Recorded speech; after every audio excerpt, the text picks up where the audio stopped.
தேவனுடைய நேரத்தை குறித்து தேவன் நம்மோடு கூட இடைப்பட்டு கொண்டிருக்கிறார். அது நம்முடைய வாழ்க்கையிலே பல கேள்விகளுக்கு நமக்கு பதில் கொடுக்கிறதா இருக்கிறது. அந்த பதில்கள் நமக்குள்ளே இருக்கிற விரக்தியை நம்மை விட்டு அகற்றி போடுகிறது. அநேக நேரங்களில் நமக்கு தெரியாமலே தேவன் பர்பஸ்ஃபுல்லாக நம்முடைய வாழ்க்கையிலே சில காரியங்களை செய்கிறார் என்பதை இந்த வேதத்தை படிக்கும் பொழுது நாம் கற்றுக்கொள்கிறோம். இது ஆரம்ப நாட்களில் நமக்கு தெரியாது, எனக்கு தெரியாது. இப்பொழுது போக போக இந்த வேத வார்த்தைகளை படிக்க படிக்க ஆவியானவர் அதை நமக்கு கற்றுக் கொடுக்கிறார். அருமையானவர்களே, இந்த காட்ஸ் டைமிங் என்பது நம்ம புரிந்து கொள்வோமானால், அதை அக்செப்ட் பண்ணி அதை அங்கீகரித்து அதை குறித்த அந்த ஒரு வெளிச்சத்தை நாம் பெற்றுக்கொள்வோமானால், நம்முடைய வாழ்க்கையில் தேவையற்ற அழுத்தங்கள், மன அழுத்தங்களுக்கு நாம் தப்பித்துக் கொள்வோம். பாருங்கள், திட்டமிட்டு கர்த்தர் நம்முடைய நன்மைக்காகவே சில காரியங்களை தள்ளி போடுகிறார் என்று வேதம் சொல்லுகிறது. நான் உங்களுக்கு வாசித்து காண்பிக்கிறேன். யாத்ராமத்தின் புஸ்தகம் 13ஆம் அதிகாரம் 17வது வசனம். பார்வோன் ஜனங்களை போகவிட்ட பின் ஜனங்கள் யுத்தத்தை கண்டால் மனம் அடிந்து எகிப்துக்கு திரும்புவார்கள் என்று சொல்லி, கவனிங்க, பெலிஸ்தரின் தேச வழியாய் போவது சமீபமானாலும்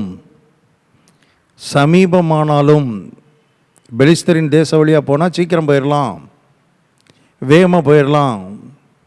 ஆனால் பாருங்கள், அப்படி போவது சமீபமானாலும் தேவன் அவர்களை அந்த வழியாய் நடத்தாமல் சிவந்த சமுத்திரத்தின் வனாந்திர வழியாய் ஜனங்களை சுற்றி போக பண்ணினார். தேவன் அவர்களை போக பண்ணினார் என்று வேதம் சொல்லுகிறது. பாருங்கள், நம்முடைய வாழ்க்கையில் எல்லாம் சீக்கிரம் நடக்கணும். எகிப்தை விட்டு வெளியே வந்தால் அடுத்த நாள் கானானில் போய் சேர்ற மாதிரி இருக்கணும், அல்லது அடுத்த வாரம் கானானில் போய் சேர்ற மாதிரி இருந்தால் நல்லாயிருக்கும். அப்படி சேர்றதுக்கு ஒரு ஷார்ட்கட் இருக்குது, ஒரு ஷார்ட் ரூட் இருக்குது. பிலிஸ்டைன்ஸ், அந்த பிலிஸ்தீர்களின் தேச வழியாக போனால் சீக்கிரம் போயிடலாம். அப்படி ஒரு ரூட் இருந்தும், சீக்கிரமாக போய் சேருவதற்கான ஒரு வழி இருந்தும், கர்த்தர் அவர்கள் அந்த வழியில் நடத்தலைன்னு இங்கே ஆவியானவர் எழுதி வைத்திருக்கிறார். தேவன் அவர்கள் அந்த வழியில் நடத்தாமல் அவர்களை சுற்றி போக பண்ணினார். இப்போது ஒருவேளை இவங்களுக்கு தெரிஞ்சிருக்கலாம், இப்படி ஒரு ஷார்ட் ரூட் இருக்குதே, இப்படி போகலாமே, ஏன் நம்ம இப்படி சுற்றிக்கிட்டு போகிறோம், ஏன் மேகஸ்தம்பம் நம்மளை இப்படி நடத்துது. ஏன்னா அவர்கள் அந்த மேகஸ்தம்பத்தின் வழி நடத்துதலில் தான் நடத்தப்படணும். இவங்க இஷ்டத்துக்கு ஒரு ரூட்லாம் போக முடியாது.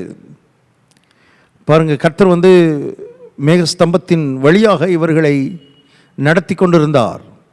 மேகஸ்தம்பம் எப்படி போகுதோ அப்படி தான் இவங்க நடந்து போகணும். மேகஸ்தம்பம் ஷார்ட் ரூட் எடுக்கலை, லாங் ரூட் எடுக்குது. தேவனே அந்த ரூட்டில் இவர்களை நடத்துகிறார். இவர்களுக்கு ஒருவேளை புரியாமல் இருக்கலாம், ஜனங்களுக்கு இது புரியாமல் இருக்கலாம், 1000 கேள்விகள் உண்டாயிருக்கலாம், 1000 பேர்கிட்ட பேசியிருக்கலாம். ஏன் இப்படி போகிறோம், ஏன் இப்படி நடந்துட்டு போகிறோம், ஏன் இவ்வளோ நாள் ஆகுது, இத்தனை மாதம் ஆகுது, இத்தனை வருஷம் ஆகுது, எப்பவுமே போய் சேர்ந்துருக்கலாமே, ஏன் காலம் ஆகிறது, கேள்வி கேட்டுக்கொண்டிருக்கிறீர்கள். மனதை குடைந்து கொண்டிருக்கிற இந்த கேள்விகள், அருமையான தேவனுடைய பிள்ளைகளே, கர்த்தர் இங்கே பாருங்கள், கர்த்தர் பேசுகிறார். பல கோணங்களிலே இதை நாம் அணுக ஆவியானவர் உதவி செய்வாராக. ஏன்னா எல்லாருக்கும் ஒரே காரணம் இருக்காது. தாமதமாவதற்கு எல்லாருக்கும் ஒரே காரணம் இருக்காது. ஒருத்தருக்கும் சில காரணங்கள் இருக்கலாம். என்னென்ன காரணங்கள் இருக்க வாய்ப்பு இருக்குன்றதை தான் இந்த லாவில் நம்ம படிச்சுக்கிட்டு இருக்கிறோம். அது எதை கர்த்தர் உங்களோட பேசுகிறான்றதை கவனிங்க. எதை உங்களுக்கென்று ரேமாவாக கர்த்தர் அனுப்புகிறார் என்பதை கவனித்து அந்த ஏரியாவை கரெக்ட் பண்ணி அந்த ஏரியாவை சரிப்படுத்தி, அருமையான தேவனுடைய பிள்ளையே, நீங்கள் போகும் பொழுது கானானை போய் அடைவீர்கள், பாலையும் தேனையும் ருசிப்பீர்கள், நலமும் விசாலமான அந்த தேசத்தை அனுபவிப்பீர்கள், மலைகளிலும் குன்றுகளும் இருக்கிற அந்த தேசத்திலே வாழ்வீர்கள். இங்கே கர்த்தர் சொல்கிறார் பாருங்க, இவங்க இந்த ஷார்ட் ரூட்டில் போனாங்கன்னா, ஷார்ட் ரூட்டில் போகும் பொழுது யுத்தம் வரும். ஷார்ட் ரூட்டில் போனாலும் லாங் ரூட்டில் போனாலும் எந்த ரூட்டில் போனாலும் யுத்தம் பண்ணுறதுக்குன்னு சில ஆட்கள் இருக்கிறார்கள். உங்களுக்கு விரோதமாக எழும்புகிறவர்கள் இருக்கிறார்கள். உங்கள் மேல் பொறாமை கொண்டவர்கள் இருக்கிறார்கள். ஏன்னா நீங்கள் போய் சேருகிற இடம் கானான். பிசாசுக்கு அது பிடிக்காது. பாலும் தேனும் ஓடுகிற இடத்துக்கு நீங்கள் போகிறீங்கன்னு தெரிஞ்சிச்சுன்னா பிசாசு ஆட்களை ஏவுவான், மக்களை எதிரிகளை ஏவி விடுவான்.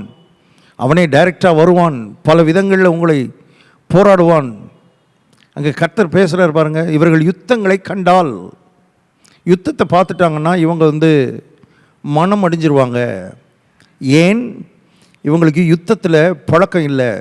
ஆண்டாண்டு காலமாய் எகிப்தில் அடி வாங்கி பழகினவர்கள், எகிப்திலே அடிமைகளாக இருந்து அடி வாங்கி பழகினவர்கள், எதிர்த்து பழகினவர்கள் அல்ல, எதிர்த்து போராடி பழகினவர்கள் அல்ல.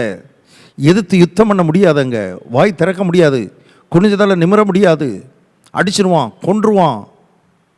ஆகவே இவர்கள் அதற்கு பழகவில்லை, மனம் பழகவில்லை, இருதயம் பழகவில்லை. யுத்தம்னா இவங்களுக்கு புதுசு. இவர்கள் எத்தனையோ ஆண்டு காலமாக அதில் அடிமைகளாக இருந்து பழகிவிட்டார்கள். இப்போ யுத்தம் வரும்பொழுது எதிர்த்து நிற்கணும்னா இவங்களுக்கு பழக்கம் தேவை.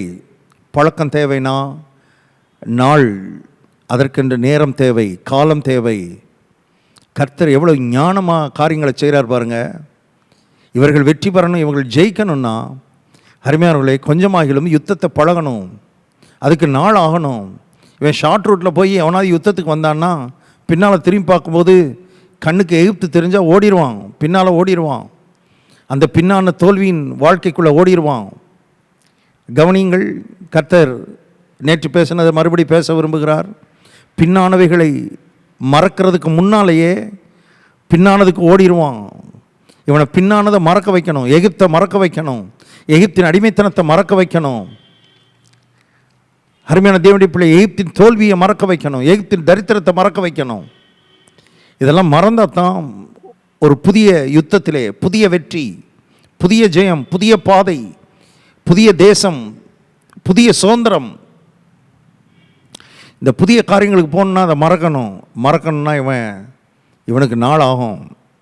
இவனை மறக்க வைக்கணும்னா இவனுக்கு காலம் தேவை.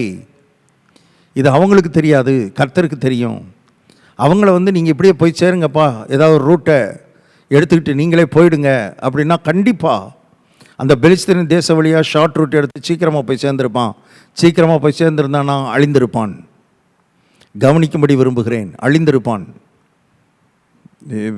அவங்க short route would have killed them. அந்த கொஞ்ச தூரம், சிறிய தூரம் அவர்களை கொன்றிருக்கும், அழிச்சிருக்கும், அழிந்து போயிருப்பார்கள். வாழ்ந்து செழித்திருக்கணும், கொளித்திருக்கணும், தேவன் கொடுத்ததை சுதந்திரிக்கணும்னா கர்த்தர் அவர்களை லாங் ரூட்டில், ஒரு நீண்ட பாதையில் கர்த்தர் அவர்களை நடத்தி செல்ல வேண்டியது இருக்கிறது. நம்முடைய வாழ்க்கையிலே சில காரியங்களை நாம் பழக வேண்டியது இருக்கிறது. ஆவியானவரோடு நடந்து நடந்து, தேவனோடு நடந்து நடந்து, மேகஸ்தம்பத்தின் வழிநடத்துதலில் நடக்கும் பொழுது we will be trained to face any challenges in our life.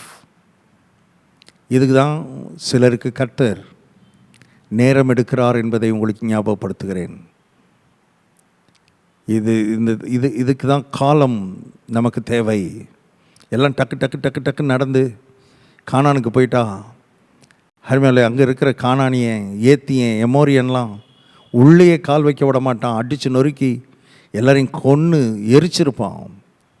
இவன் 40 வருஷமாக நடந்து பலரோடு யுத்தம் பண்ணி, பல இனத்தோடு யுத்தம் பண்ணி, அப்படி உரம் ஏறி போய் அங்கே போகிறான் பாருங்க. யாரும் முன்னால் நிற்க முடியல. இந்த இஸ்ரவேலர்களுக்கு முன்னால் எந்த கானானியனோ, ஏத்தியனோ, எமோரியனோ, எபூசியனோ நிற்க முடியலை. அவர்களாம் இருந்தார்களா? இருந்தார்கள். எதிர்த்து போராடினார்களா? போராடினார்கள். யுத்தம் பண்ணினார்களா? யுத்தம் பண்ணினார்கள். ஆனால் இவர்களை ஜெயிக்க முடியவில்லை, மேற்கொள்ள முடியவில்லை. நான் சொல்கிறேன், சில தாமதங்கள் நம்முடைய வாழ்க்கையில், சில தாமதங்கள் அருமையானவர்களே, எந்த எதிரியும் நம்மை மேற்கொள்ள முடியாத இடத்துக்கு நடத்தி கொண்டிருக்கிறது என்று கர்த்தருடைய ஆவியானவர் சொல்லுகிறார். எந்த எதிரியும் நம்மை மேற்கொள்ள முடியாத இடத்துக்கு கர்த்தர் நம்மை நடத்தி கொண்டிருக்கிறார். இப்போது அந்த இடத்துக்கு போகணுன்னா, இந்த தாமதமாகிற இந்த நாட்களில் புலம்பி அழுதுகிட்டு இருந்த பிரயோஜனம் கிடையாது. மேக ஸ்தம்பத்தை கவனிக்கணும், தேவ பிரசன்னத்தை உணரணும், தேவனோடு நெருங்கணும், ஆவியானவரோடு நெருங்கணும், வார்த்தையோடு நெருங்கணும், ஜெபத்தில் நேரத்தை செலவழிக்கணும். அருமையான தேவனுடைய பிள்ளைகளே, கர்த்தருடைய சமூகத்தில் நேரத்தை செலவழிக்கணும். இதை நாம் செய்யும் பொழுது நம்முடைய உள்ளம், நம்முடைய மனம் எதையும் சந்திப்பதற்கு, எந்த சேலஞ்சையும் சந்திப்பதற்கு, எந்த சவால்களையும் மேற்கொள்ளுவதற்கான திடகாத்திரத்தை, திட மனதை நமக்குள்ளே உருவாக்குகிறது என்பதை நீங்கள் அறிந்து கொள்ளும்படி கர்த்தர் விரும்புகிறார். இது நிறைய பேர் எனக்கு மட்டும் நடக்கலையே, எனக்கு மட்டும் நடக்கலையேன்னு மக்கள் யோசித்து அப்படியே ஒரு மாதிரி நொடிஞ்சு போகிறாங்க பாருங்கள். அப்படியே துவண்டுறாங்க. உங்களை துவண்டு போக செய்கிறது கர்த்தர் செய்யலை. நீங்கள் அப்படி துவண்டு போய் படுத்துறணுன்றதுக்காக கர்த்தர் அப்படி செய்யலை. அவருக்கென்று ஒரு ஆழமான உள்நோக்கம் இருக்கிறது. பாருங்கள், மனம் அடிந்து எகிப்துக்கு திரும்பி விடுவார்கள் என்று சொல்லி தேவன் அவர்களை அந்த ஷார்ட் ரூட்டில் நடத்தலை. ஐ டோன்ட் நோ, கர்த்தர் உங்களுக்குள்ளே ஆழமாய் சில காரியங்கள் உருவாக வேண்டும் என்று விரும்புகிறார். ஒரு திட மனது உருவாகும்படி கர்த்தர் விரும்புகிறார். டக்கு டக்குன்னு எல்லாம் நடந்தால் ஒருவேளை அந்த மனது உருவாகாமல் அதுக்கப்புறம் வருகிற சேலஞ்சில் நம்ம அப்படியே தோண்டு விடுவோம் என்று சொல்லி சில காரியங்களை நம்முடைய வாழ்க்கையில் அப்படியே தள்ளி போகிற மாதிரி தெரியலாம். ஆனால் கர்த்தர் சொல்கிறாரு, மறுபடியும் சொல்லுகிறார், உன்னை மறுத்துட்டேன்னு நினைக்காத. தாமதமாகிறதுன்றதுக்காக நான் உனக்கு இல்லைன்னு சொல்லிட்டேன்னு நினைக்காத. கானான் இல்லைன்னு நான் சொல்லலை, பாலும் தேனும் இல்லைன்னு சொல்லலை. இட் டேக்ஸ் டைம், அதை தான் சொல்லிக்கிட்டு இருக்கிறேன். இட் வில் டேக் டைம்னு தான் நான் சொல்கிறேன். அதை நீ புரிந்து கொள். It will take time.